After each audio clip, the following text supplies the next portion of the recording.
Dilansir dari acara One on One, dijelaskan oleh mantan Kabar Reskrim mengenai kasus pembunuhan Vina dan Eki yang terkesan tampak sulit dan pelik untuk terungkap seterang-terangnya. Karena selama 8 tahun ternyata pihak yang berwajib belum berhasil menangkap 3 orang DPO. Meskipun beberapa hari yang lalu pihak yang berwajib telah berhasil menangkap 1 orang DPO yang bernama Peggy. Akan tetapi 2 DPO lainnya sampai saat ini masih dinyatakan buron. Dan seperti kita ketahui bersama, kasus ini menuai perhatian dari masyarakat Indonesia. Dan kasus yang awalnya berada di Polres Cirebon sekarang sedang ditangani oleh Polda Jawa Barat dan mendapatkan atensi dari Bareskrim Polri. Dan dalam acara One on One, Komjen Pol Purnawirawan Bapak Ito Sumardi yang merupakan Kabar Reskrim periode 2009 hingga 2011 buka suara memberikan satu pemahaman kepada masyarakat mengenai tugas seorang anggota Polri yang ditugaskan khusus dalam fungsi reserse. Peristiwa pembunuhan yang cukup sadis dialami oleh sepasang remaja, Eki dan juga Vina. Sampai 8 tahun tampaknya sulit sekali untuk mengungkap kasus ini. Apa yang terjadi kalau menurut Pak Ito? Apakah memang karena awalnya kasus ini dianggap tidaklah penting karena orang yang menjadi korbannya adalah masyarakat sipil biasa dan pelakunya adalah segerombolan remaja yang dianggap sebuah remaja yang nakal?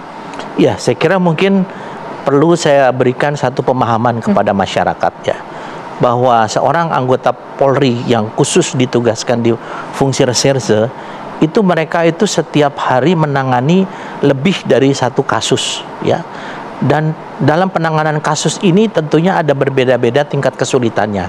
Nah, misalnya kasus yang tertangkap tangan itu sangat mudah karena pelakunya ada, barang buktinya ada, kemudian juga motifnya bisa dicari, itu dalam waktu cepat bisa dilakukan satu penuntasan ya. Tapi untuk kasus yang menyangkut Eki dengan Vina almarhum ini, itu memang saya bisa merasakan kesulitan dari penyidik. Kenapa? Karena kasus ini kan sudah dilakukan upaya oleh pihak kepolisian ya, dalam hal ini Polres Cirebon, yaitu dengan menangkap 8 orang pelaku, memproses, mengumpulkan bukti-bukti, kemudian juga membuat resume dan menyerahkan kepada pihak jaksa penuntut umum sampai disidangkan, dan putusannya itu jelas sudah ada keputusan yang memiliki kekuatan hukum yang tetap. Nah, pada saat proses pemberkasan ini tentunya dari pihak kejaksaan juga selalu memberikan arahan apa yang kurang, apa yang harus dilengkapi. Kenapa demikian? Karena polisi ini kan menetapkan pasal awal yang disangkakan, yaitu pembunuhan berencana ya 340, kemudian pembunuhan 338, dan juga masalah undang-undang anak pasal 81. Nah, jaksa ini juga nggak mau sembarangan karena kan mereka nanti akan berjuang di pengadilan untuk bisa membuktikan apakah memang yang dibuat oleh polisi ini, baik dari alat bukti maupun resume daripada hasil pemeriksaannya ini, itu memenuhi syarat atau tidak. Nah, dalam proses penanganan 8 orang ini kemudian berkembang, yaitu dengan keterangan 8 orang ini bahwa masih ada teman-temannya yang belum ditangkap, yaitu 3 orang. Sehingga dibuatlah di sana DPO. DPO ini sebetulnya kalau sesuai dengan manajemen penyidikan, Pak, ini harus betul-betul tidak boleh ada namanya data-data yang terlewat, termasuk foto. Karena kan kita ingin supaya masyarakat bisa memberikan masukan ke pihak kepolisian. Nah, sekarang orang banyak bertanya, kenapa tidak ada fotonya? Karena kita bicara masalah ilmu kriminologi ya, bahwa orang yang berbuat kesalahan itu tidak mungkin dia akan mengakui, atau kalau bisa dia berusaha mengaburkan masalahnya. Apalagi kejahatan ini kan dilakukan oleh kelompok ya, sekelompok orang. Tentunya rasa solidaritas dan lain sebagainya mereka, sehingga mereka memberikan identitas yang memang sulit untuk bagi kepolisian membuat identitas DPO sebagaimana yang semestinya. Seperti misalnya ada foto, mungkin kalau ada foto dari dulu udah bisa ditangkap ya. Nah, kemudian mereka mencabut BAP-nya. Ya. Berarti apa keterangan ini kepada DPO ini kan menjadi kabur. Ya. Kemudian mereka mengatakan mereka tidak mengenal 3 orang ini. Nah, itu yang saya bilang tadi, solidaritas itu, atau mereka berusaha menghindarkan kesalahan. Pencabutan BAP itu bisa menjadi sebuah katakanlah sebuah alasan hukum tidak, Pak? Tidak. Ya, jadi begini. Pencabutan BAP ini kan kita menggunakan BAP awal yang biasanya pada saat pertama orang memberikan keterangan apa adanya. Kemudian setelah dia dipengaruhi oleh pengacaranya, oleh orang-orang lain mungkin di dalam tahanan, kamu jangan ngaku lagi, cabut aja, dia akan mencabut. Sehingga yang dipakai oleh pihak kepolisian atau penyidik, kemudian penuntut umum, dan juga oleh hakim adalah BAP pertama. Dan di dalam proses persidangan setahu saya itu ada protes dari pihak pengacara yang Taka kemarin ya, Saka. Yang mengatakan bahwa seolah-olah ada penyiksaan dan lain sebagainya. Nah, sekarang kalau dalam proses pengambilan keterangan, yang pertama kali ditanyakan oleh penyidik, apakah saudara dalam keadaan sehat? Kalau dia mengatakan tidak sehat, itu tidak boleh. Karena tidak berlaku. Tapi kalau keterangan dari Saka yang beberapa hari lalu Pak di TV One juga ya mengatakan bahwa pada saat dia ditangkap, dia bertanya salah saya apa Pak? Tidak dijelaskan pada saat itu. Dan ketika tiba di kantor polisi dia dipaksa untuk mengaku apakah ia terlibat dalam kasus pembunuhan terhadap Eki Pak. Disiksa, dianiaya, disetrum, dipukulin, bahkan mohon maaf ia berkisah bahwa juga disuruh untuk meminum air seni. Itu kan pengakuan yang bersangkutan. Saya juga tentunya tidak asal menyampaikan. Saya harus ngecek juga kan kepada penyidik awal yang tahu. Pada saat itu 2016 muncul 8 foto mereka mukanya babak belur diviralkan. Dan saat itu dilakukan pemeriksaan ya oleh internal ya, fungsi internal. Kemudian dihukumlah beberapa orang penyidik ataupun orang yang menjaga tahanan. Ternyata mereka itu adalah dipukuli di dalam tahanan. Sesama tahanan? Ya, sesama tahanan. Karena biasanya Mbak, kalau ada orang, apalagi anak itu masih anak-anak remaja, dia terlibat kasus asusila, ya, perkosaan ataupun misalnya kejahatan yang berat, itu akan menjadi sasaran daripada tahanan di dalam. Nah, sehingga anggota yang saat itu dikenakan tindakan kode etik, disiplin adalah karena mereka lalai dalam menjaga mereka supaya tidak dianiaya. Tapi kan kalau menjaga para tahanan di dalam kan tidak mungkin polisinya di dalam. Tapi itu sudah ditindak. Nah, ini sekarang diangkat setelah 8 tahun seolah-olah ada. Nah, pertanyaan saya, kenapa kok mereka tidak melakukan semacam upaya hukum? Nah, itu salah satu pengacaranya Saka itu kan ngomong, mereka sudah melapor ke Komnas HAM, ya, mereka melapor ke Komisi Yudisial, melapor kepada Propam. Tapi kan hasilnya tetap saja hakim bergeming ya, tidak mengindahkan masalah itu dan menjatuhkan hukuman yang optimal, yang paling maksimal.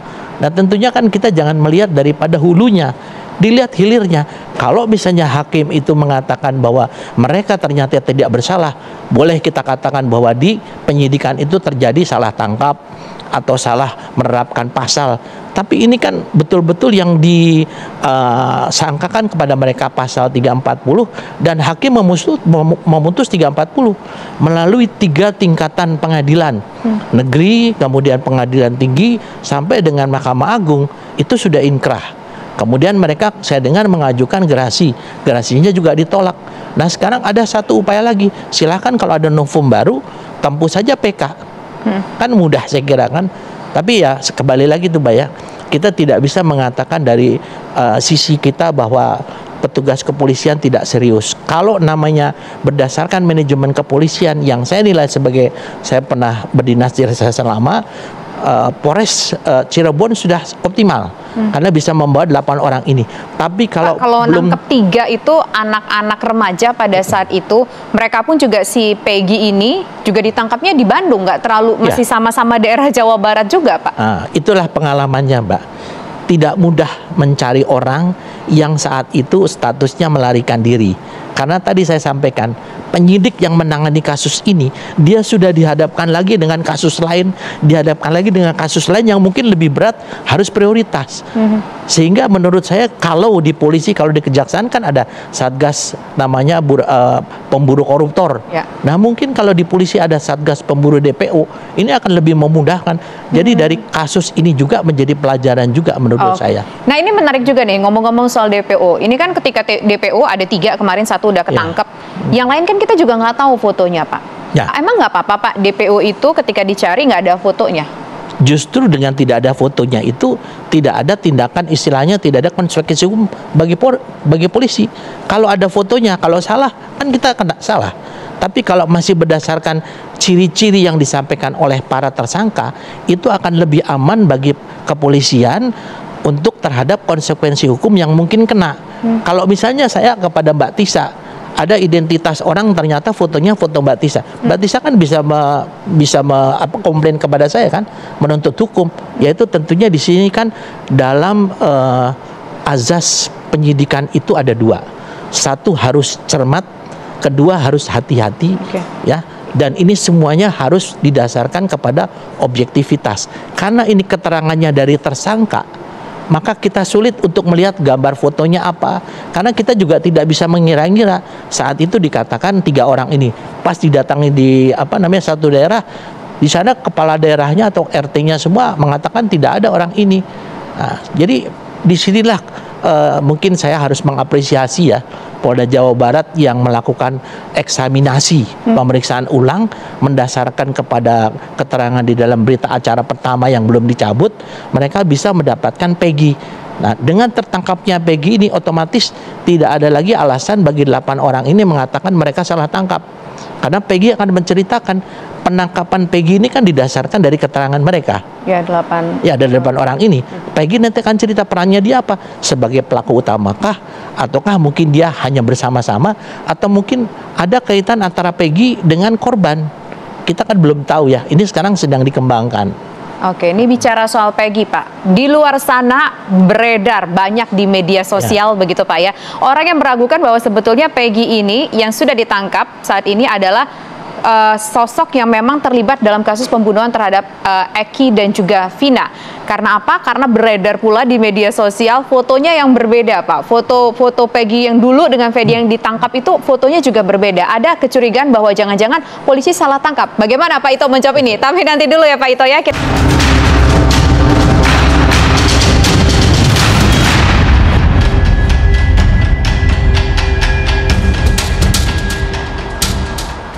Saya ingin mendengar jawaban yang menggantung tadi Pak Ito. Soal di media sosial bahwa ternyata muka Peggy yang dicari dengan muka Peggy yang ditangkap sekarang itu mukanya berbeda jauh Pak. Mungkin kita bisa lihat dulu ya di layar kaca mungkin sembari untuk menjawab ini Pak Ito. Gimana Pak Ito?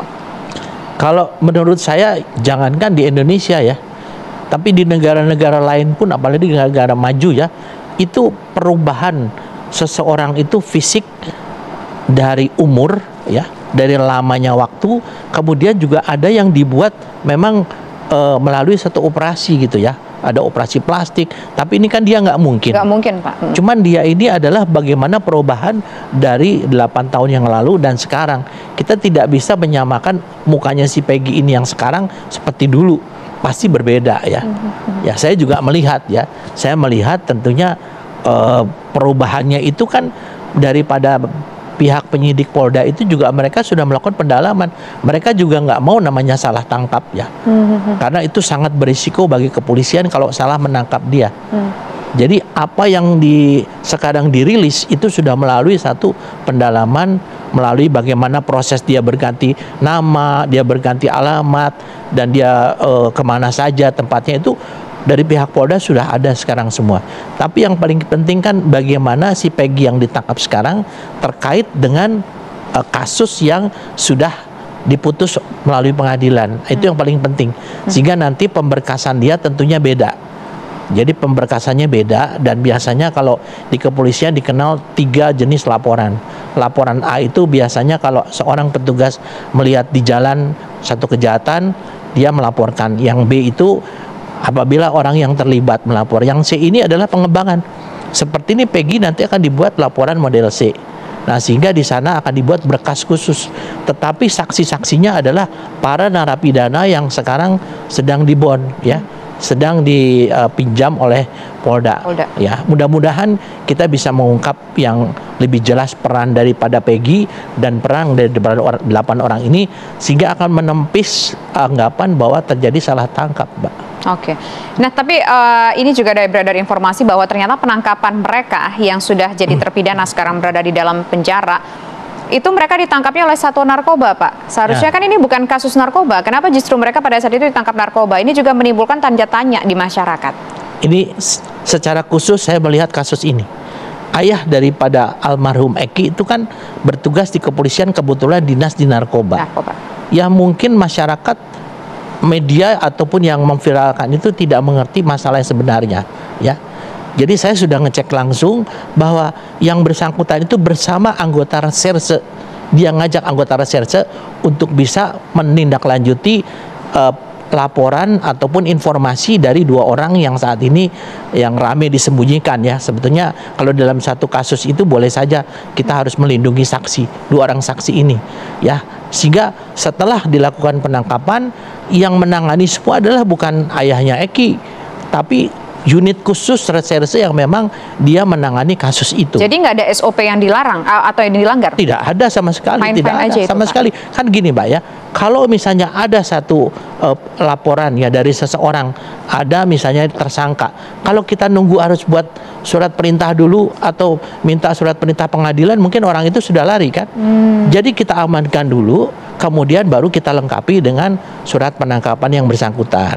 Nah, kemudian yang kedua, sekarang kan orang banyak bertanya bahwa kok kasus ini kira-kira lama gitu ya ditanganinya.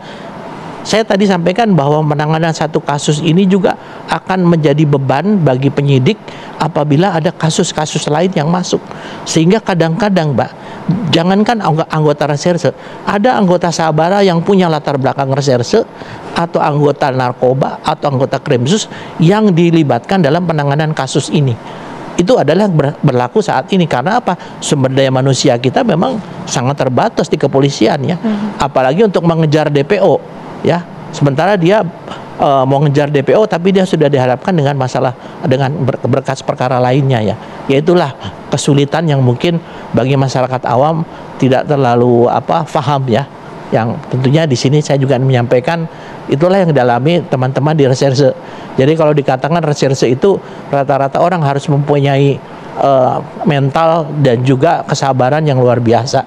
Saya mengalami, Mbak, ya itu. Pak, soal dari orang tuanya Eki, saya jadi teringat ada statement dari kuasa hukum pada saat itu dalam program di TV One juga mengatakan bahwa pada saat itu ada seorang saksi yang tengah berada dalam sebuah sekolah, berada di depan sekolah, lagi duduk-duduk, ditanyain inisialnya kalau nggak salah DD dan Sueb, kalau nggak salah begitu namanya. Nah, ini dua Aep kalau nggak salah, ya, dan dua-duanya ini kan ayah Eki ini mengetahui bahwa terduga pelaku itu dari keterangan dua orang ini, kalau tidak salah demikian. Tapi ternyata ketika persidangan katanya dua orang ini nggak dihadirkan, Pak. Gini, Pak, saksi itu adalah persyaratannya orang yang melihat, orang yang mendengar, dan orang yang mengetahui. Kalau saksi harus dihadirkan, kita ingat kasusnya misalnya di Amerika atau kasus korupsi, ya. Ini kan atau whistleblower. Mereka itu pasti dilindungi, bahkan kalau perlu identitasnya itu dihilangkan. Seperti di Amerika di daerah Grand Canyon itu, saya pernah ke sana, ada satu daerah tak bertuan. Yang mengisi di sana adalah saksi-saksi yang dilindungi. Nah, ini pun juga dia memang tidak dihadirkan, tetapi kan tergantung daripada hakim. Kalau misalnya dari pihak kuasa hukum mengatakan mereka minta dua orang saksi ini dihadirkan, kalau hakim menganggap bahwa ini akan membahayakan mereka, karena hakim berpikiran yang dari kelompok geng, tentunya ini kan sesuai hukum, tidak melanggar hukum, dan itu tentunya kewenangan daripada hakim. Jangan kemudian disalahkan seolah-olah polisi menjemukikan, nggak mungkin lah. Tapi dari dasar dua orang inilah bisa terungkap. Banyak pertanyaannya, Mbak Tisa. Kak, orang itu ada di tempat lain, waktunya tempat lain. Di dalam kejahatan ini ada namanya locus delicti, tempat kejadian perkara.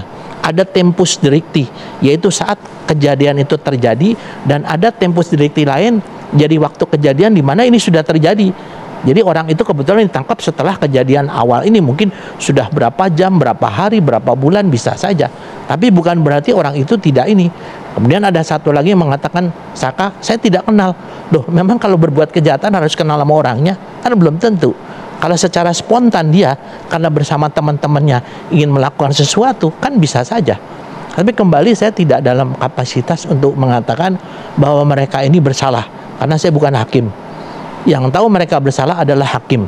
Dan tentunya saya berharap bahwa keputusan ini betul-betul murni adalah untuk memberikan kepastian dan keadilan bagi siapa? Bagi korban tentunya, kan. Korban menuntut keadilan, kan. Ya. Nah, tentunya kalau ini nanti kemudian satu saat ada keputusan lain, ya saya katakan bahwa saya tidak dalam kapasitas menilai karena saya bukan hakim.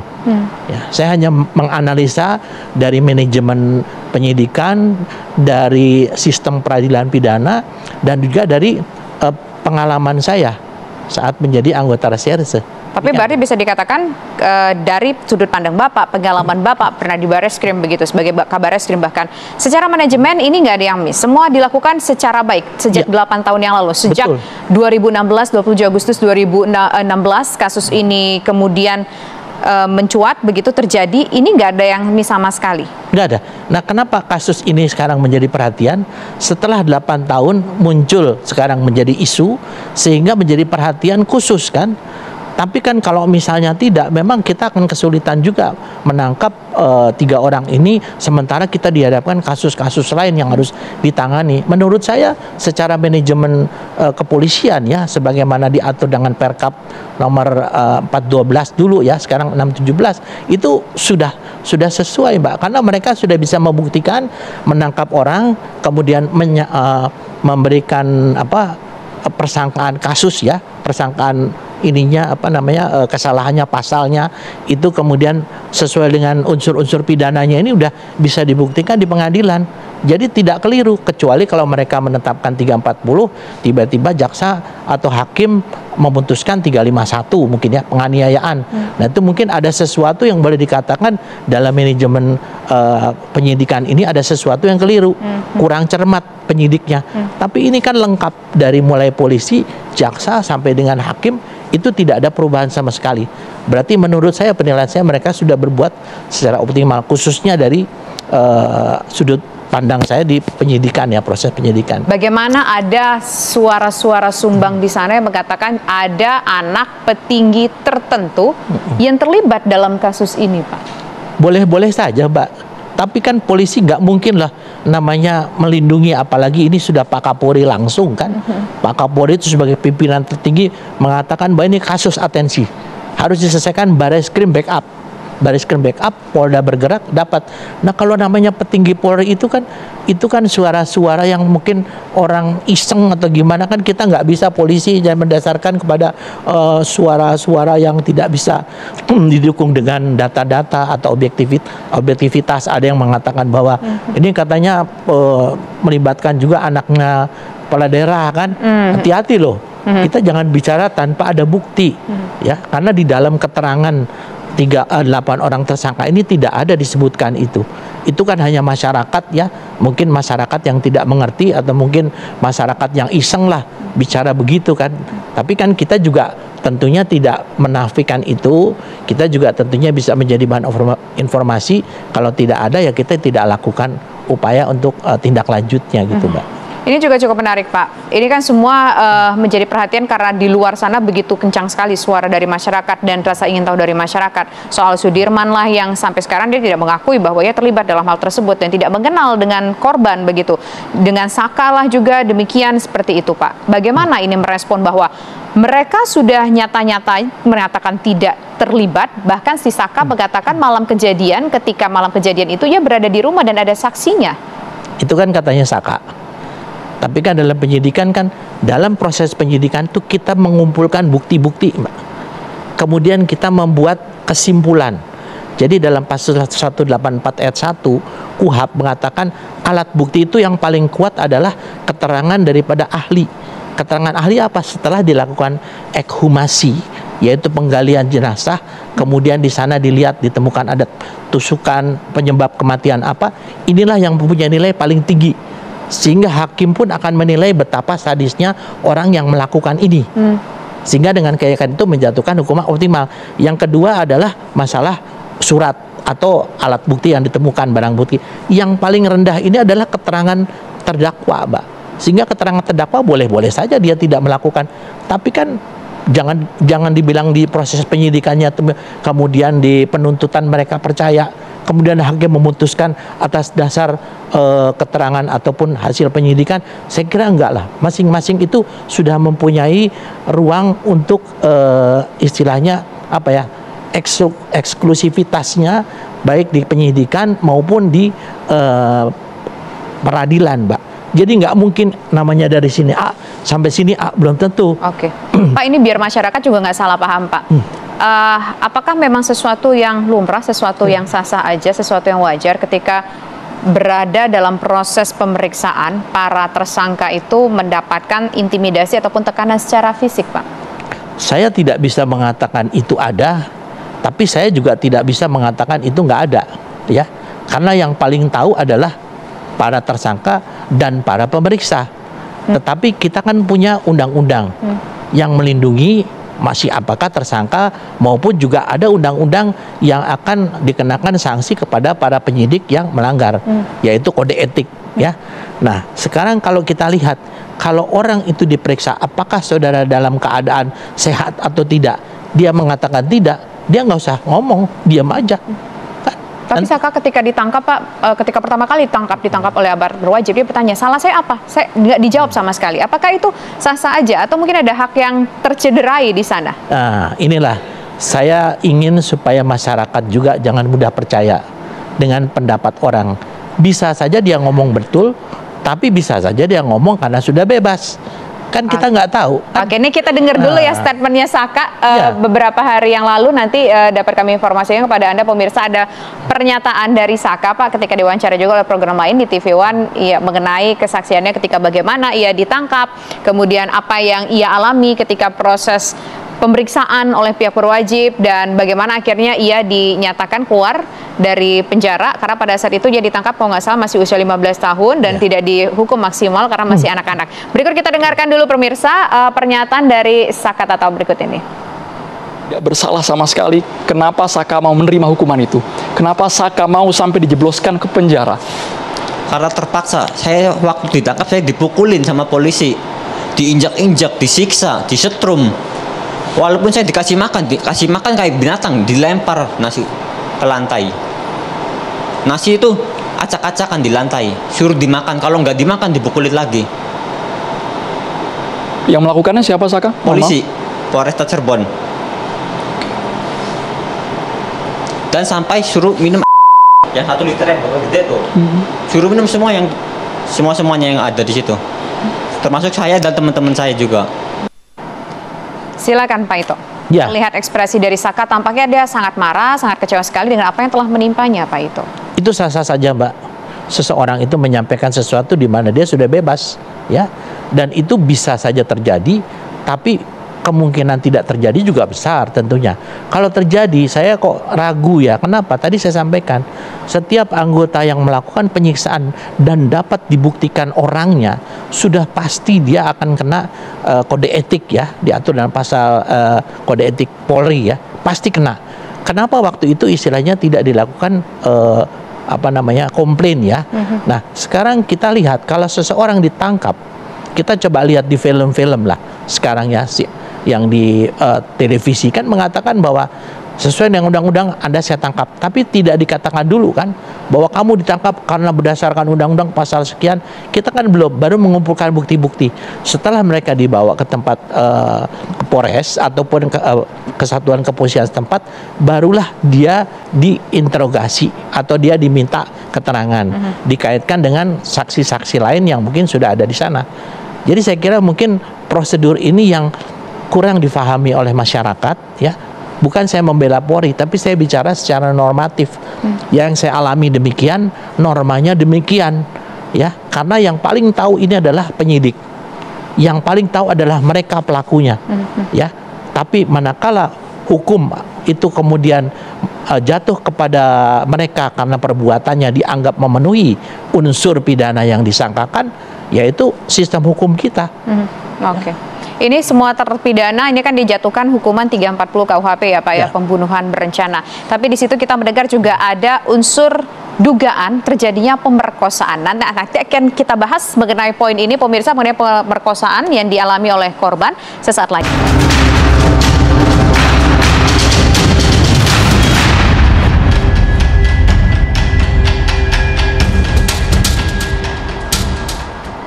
Pemirsa, yang menjadikan dari kasus ini tentu saja mengenai soal pembunuhan yang begitu sadis, juga ada informasi mengenai terjadinya pemerkosaan terhadap salah satu korban yang tewas, yaitu Vina. Nah, sempat dilakukan otopsi di awal ya, Pak Ito.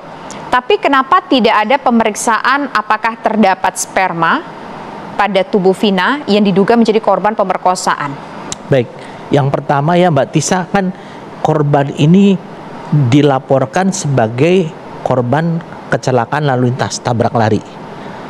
Kemudian karena dari hasil pengembangan di mana orang tua daripada korban Eki yang kebetulan polisi dan reserse, tentunya dia memiliki kecurigaan sehingga dimintakanlah ekshumasi, kalau nggak salah 7 atau 9 hari, saya kurang lupa ya.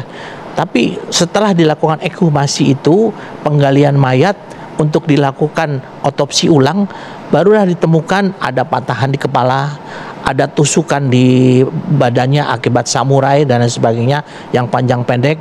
Terus di Vina juga ada pukulan sehingga beberapa bagian patah, dan ada namanya sperma ditemukan di sana ya. Nah, tentunya saya juga sudah koordinasi, saya bukan ahli forensik, dengan ahli forensik ya dari kepolisian, bahwa beliau menyampaikan bahwa sperma itu memiliki masa rusak atau masa masih utuhnya, sehingga diperkirakan kalau lebih dari 5 hari kalau nggak salah ya, itu adalah sudah sulit untuk menentukan itu apakah sperma itu bisa diproses lagi, diuji laboratoris milik siapa gitu. Sehingga ini yang tidak dimasukkan oleh pihak penyidik, bukan sengaja tidak dimasukkan. Kalau penyidik kalau ingin memberkasi satu perkara kejahatan, kalau perlu berbagai jenis kejahatan yang dilakukan oleh seseorang atau sekelompok orang kita masukkan untuk memperberat tuntutannya, hukumannya. Tapi kalau nggak salah juga itu telah dilakukan dari forensik itu dilihat daripada struktur tulang rawan yang ada di sekitar tempat yang wanita itu ya, Vina itu, sehingga disimpulkan waktu itu memang ada dugaan terjadi ruda paksa. Tapi oleh siapa? Kan tadi saya sampaikan ternyata spermanya ini sudah dalam keadaan rusak yang tidak bisa diuji laboratoris, sehingga milik siapa melalui DNA. Dari DNA pun juga nggak bisa begitu ya Pak? Iya, kan nggak mungkin kalau rusak kan. Ini yang bicara adalah dokter ahli forensik, sehingga yang sangat tahu saat itu adalah dokter ahli forensik, sehingga penyidik pun tidak bisa memaksakan bahwa 8 orang ini telah melakukan pemerkosaan, siapa pelakunya. Tapi kalau dari struktur tulang itu memang ada katanya kekerasan ya, kekerasan, sehingga kita juga nggak tahu ya siapa yang melakukan, sehingga yang pasal dituntut kepada mereka itu adalah yang dikenakan 340 Yunto 338 dengan pasal 81 Yunto 80 ya. Oke. Tapi ini juga cukup menarik. Saya teringat tadi dengan statement Bapak, kenapa mereka di dalam penjara babak belur ternyata ditahan dianiaya, dihajar oleh sesama tahanan berada di dalam rutan begitu. Tapi ternyata kan dalam pasal yang dituduhkan atau dalam pasal yang dijatuhkan kepada mereka, kan mereka tidak dikenakan pasal pemerkosaan, Pak. Nah, ini kan juga sedikit menjadi sebuah tanda tanya, Pak. Kenapa mereka disiksa di dalam? Karena kan tadi katanya kalau orang terpidana yang dimasukin ke penjara karena kasus pemerkosaan, karena kasus pelecehan seksual, dihajar habis-habisan. Tapi kan mereka tidak bisa dikatakan sebagai mereka pelaku kekerasan seksual juga di dalam. Kok bisa kan dihajar, Pak? Sekarang kan orang masuk penjara kan ditanya, kamu melakukan ini apa gitu. Mungkin ada juga yang menyampaikan, oh dia memperkosa, dia membunuh. Kan bukan berarti terus kita harus memaksakan pasal itu perkosaan tanpa didukung dengan bukti-bukti. Penyidik itu tidak mengejar keterangan, Mbak, harus mengejar bukti. Kalau keterangan bisa saja orang bilang, iya saya betul memperkosa, tapi itu nggak kuat nanti di pengadilan. Yang harus kamu memperkosa betul, buktinya apa? Oh, ada ini hasil DNA, proses uji laboratoris forensik yang mengatakan dia adalah pelakunya. Nah, sehingga disinilah memang kesulitan bagi masyarakat awam ini menganggap seolah-olah kita tidak cermat. Tapi justru di sini letak kecermatannya. Kita tidak sembarangan menuduhkan pasal kepada seseorang, perbuatan seseorang hanya berdasarkan keterangan saja. Ini pasti harus dilengkapi dengan bukti. Karena tadi saya sampaikan, mengejar keterangan itu adalah bukan prinsip untuk pengungkapan satu perkara, tapi harus mengejar bukti. Sehingga penyidikan itu kan definisinya adalah membuat terang satu perkara, Mbak. Dengan cara apa? Harus bisa ada bukti, harus ada proses, harus lihat motif, harus ada kesimpulan. Inilah yang kita berikan kepada jaksa penuntut umum, selesai tugas polisi.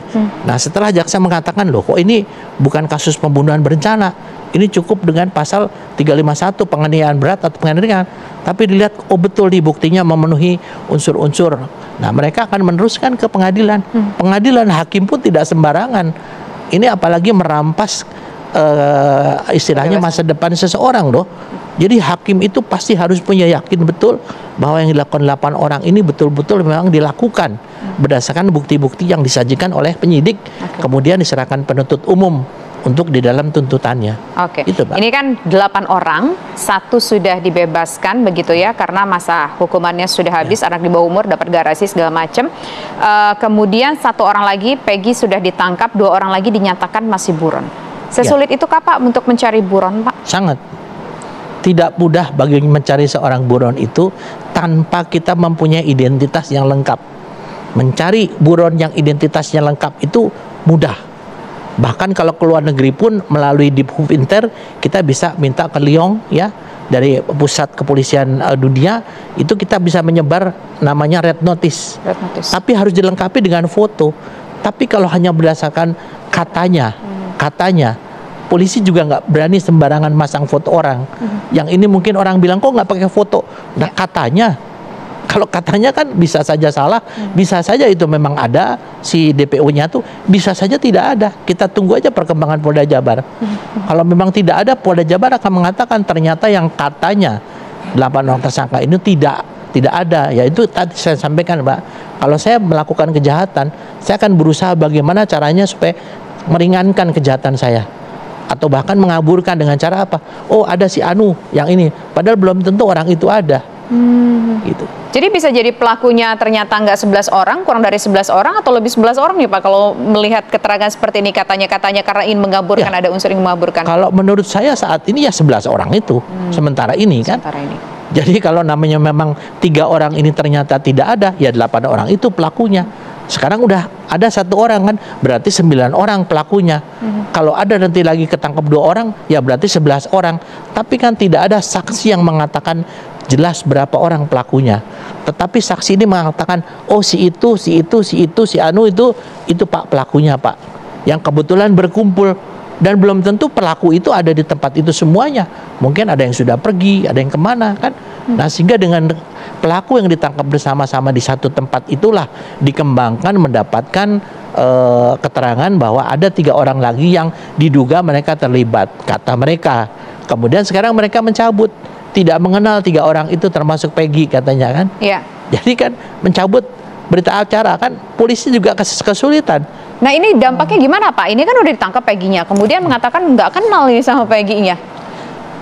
Inilah sekarang sedang dilakukan penyidikan ulang ya, pemeriksaan ulang dengan melakukan cross check ya, atau mungkin kalau kita kata berita acara ini apa namanya, rekonstruksi berita acara konfrontasi. Dikonfrontasi nih 5 orang ini.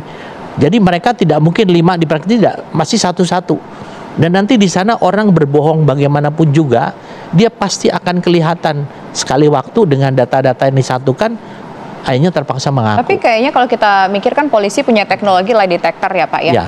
Kalau ketika dikonfrontasi mereka mengatakan nggak kenal, tapi kan bisa ketahuan Pak dari detektor itu tadi. Lie detector itu tidak menjamin Mbak. Di seluruh dunia tidak menjamin itu. Itu hanya merupakan info bagaimana membuat seseorang secara psikologis ya itu bisa mengakui. Tapi kalau orangnya kuat, banyak yang namanya gagal. Kita tidak pakai lie detector Pak, tetapi berdasarkan fakta-fakta yang kita peroleh dari BAP awal. BAP awal itulah ada poin-poin yang dibuat untuk bagaimana kita melakukan konfrontasi ya, BAP konfrontasi kepada orang lain, sehingga mau tidak mau dia tidak akan bisa lari daripada itu gitu. Itulah memang disinilah asiknya jadi anggota reserse gitu. Kalau bisa mengungkap satu kasus Mbak. Tapi kalau enggak dihujat seperti sekarang kan. Kalau menurut saya kasus ini yang Vina ini biasa-biasa aja, menjadi tidak biasa manakala jadi film. Jadi ini sebenarnya bukan kasus yang sulit untuk diungkap ya Pak ya? Walaupun nggak ada CCTV, nggak ada foto gitu, nggak ada identitas, ini bukan kasus yang sulit sebetulnya. CCTV ada. Tetapi kan CCTV itu tidak mencakup di tempat TKP. Ya, sehingga CCTV itu akhirnya tidak dijadikan barang bukti. Kan banyak namanya pengacara, kenapa CCTV tidak dijadikan barang bukti? Nah, kalau di CCTV itu tidak bisa melihat kejadiannya, TKP-nya kan tidak bisa dijadikan barang bukti. Kalau ada, itu adalah yang paling kuat. Di dalam pasal 184 ayat 1 KUHP itu paling kuat itu, barang bukti itu. Nah, ini kan kembali, apalagi ada yang kesurupan. Nah, itu. Kita nih, kesurupan itu kan sesuatu yang bagi Polri bukan alat bukti, Mbak. Tetapi informasi. Dari di sana nanti akan ditautkan dengan keterangan-keterangan saksi. Benar nggak sih? Nah, kalau benar bisa memperkuat. Tapi kalau nggak benar, namanya orang kesurupan kan, Mbak.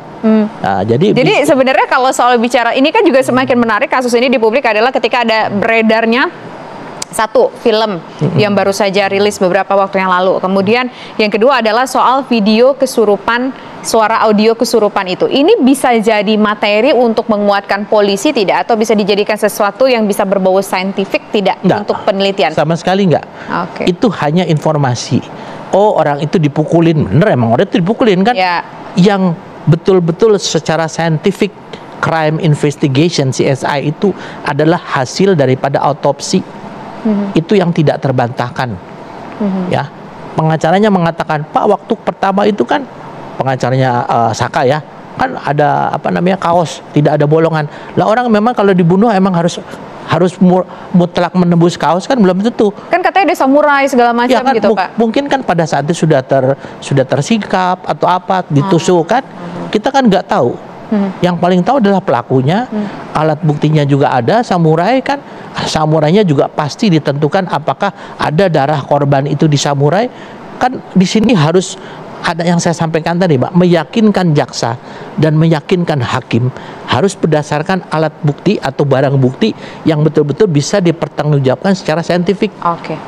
Jadi kalau misalnya orang dia cuma bawa samurai, dari samurai kan dilihat, oh ternyata ada bekas darah. Setelah dicek oleh ahli-ahli forensik, oh ternyata darah ini cocok dengan darah korban. Samurai ini dipegang oleh saya, berarti saya adalah pelaku penusukan. Itu yang memang dilakukan oleh penyidik daripada Polres Cirebon sama ini. Informasi yang beredar juga di luar sana bahwa dari salah satu terpidana itu atau yang pelaku pembunuhan itu, ini juga ada menaruh rasa dendam dan bermotifkan asmara dengan Vina, korban perempuan. Ini kan seharusnya kalau kita berbicara secara awam, mungkin kalau soal tersangka sebelumnya, Vina mungkin punya media sosial, punya handphone, semua terpidana tersangka juga punya handphone. Nah, Bapak pun dengar informasi nggak ini mungkin udah dikorek-korek atau belum nih soal handphone-handphonenya mereka, kemudian hubungannya mereka seperti apa, kemudian juga ada Linda yang menjadi, yang kita dengar suaranya jadi yang kesurupan dalam tanda kutip arwahnya Vina. Nah, ini harus seperti apa kemudian menyikapi soal ini? Apakah Bapak sempat mendengar usaha untuk mencari-cari tahu seperti itu, Pak? Tapi nanti dijawab, Pak, ya. Baik.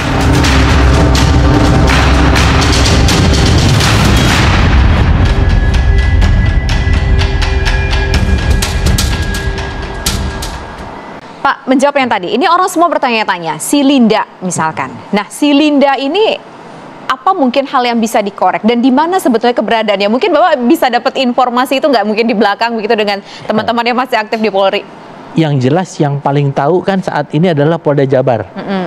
Sekecil apapun informasi itu akan didalami, ya. Siapapun juga yang dianggap terkait saat ini tentunya didalami oleh Polda. Kemudian akan dikaitkan sehingga merangkai satu rangkaian cerita, ya. Kalau orang bilang namanya crime-nya ya, benang merahnya itu ya, namanya anatomy of crime ya, anatomi kejahatannya itu sekarang sedang dirangkai. Jadi kita juga sebaiknya jangan berspekulasi, karena nanti kasihan teman-teman Polda bingung gitu, karena didesak masyarakat.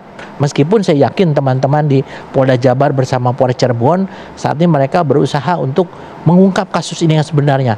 Ada apa sih motifnya? Motifnya make sense nggak sih soal percintaan, asmara? Sangat mungkin. Kalau saya misalnya, ada seseorang yang saya taksir misalnya kan, kemudian dia tinggal tiba-tiba diambil sama orang lain, saya kan dendam dong. Bisa saja saya menggunakan teman-teman saya, kalau saya komandan ketua geng, yuk kita gebukin dia.